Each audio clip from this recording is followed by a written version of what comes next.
Bonjour chers auditeurs de l'ODJ Média, notre chroniqueur de l'ODJ partage son avis et sa réflexion dans un article qu'il a intitulé « Entre l'hôpital et la clinique, les Marocains choisissent », qu'on écoutera ensemble dans ce podcast. Notre chroniqueur débute son article de la manière suivante. La dernière enquête de l'économiste Sunergia a soulevé des interrogations sur les préférences sanitaires des Marocains, soulignant une inclinaison marquée vers le secteur privé. Selon cette enquête, publiée le 24 avril, une majorité écrasante de Marocains, s'ils avaient le choix et les moyens, opteraient pour des cliniques ou cabinets médicaux privés, plutôt que pour les hôpitaux publics. Ce choix se manifeste clairement, 69% des sondés préfèrent les cliniques privées, tandis que seulement 15% se dirigeraient vers un établissement public. Les chiffres révèlent des tendances intéressantes selon les tranches d'âge. 80% des 25 à 34 ans et 70% des 18 à 24 ans privilégient le privé. Même parmi les seniors, ceux âgés de 65 ans et plus, une grande majorité, 64%, choisit également le secteur privé, laissant peu de place pour l'hôpital public avec seulement 8% de cette population. Ces données suggèrent un manque de confiance marqué ou un manque de ressources adéquates dans le secteur public, qui devrait alarmer et inciter à l'action le ministère de la Santé. L'auteur approfondit sa réflexion ainsi.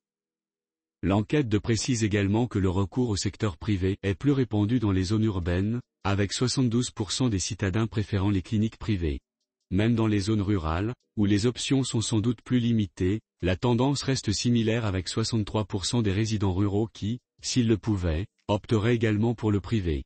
Cet engouement pour le secteur privé n'est pas limité à une certaine catégorie socio-professionnelle.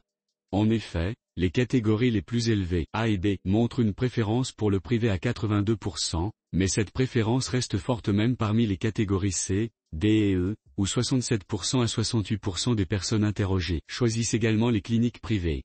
Cependant, tout n'est pas sombre pour le secteur public. Le gouvernement marocain, conscient de ces défis, a lancé des initiatives de rénovation et d'expansion significative de l'infrastructure publique de santé. 5 centres hospitaliers universitaires à Fès, Casablanca, Rabat, Marrakech et Oujda ont déjà bénéficié d'un programme de mise à niveau. Ces efforts visent à ajouter 2844 lits aux 25 889 déjà existants, un pas positif vers l'amélioration des services publics de santé. Ces données posent un questionnement sur la capacité de ces rénovations à modifier les perceptions et les choix des patients.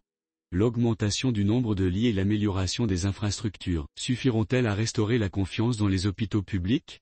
Il est crucial que ces efforts soient accompagnés de mesures pour améliorer la qualité des soins, la gestion des établissements et l'accès aux services de santé.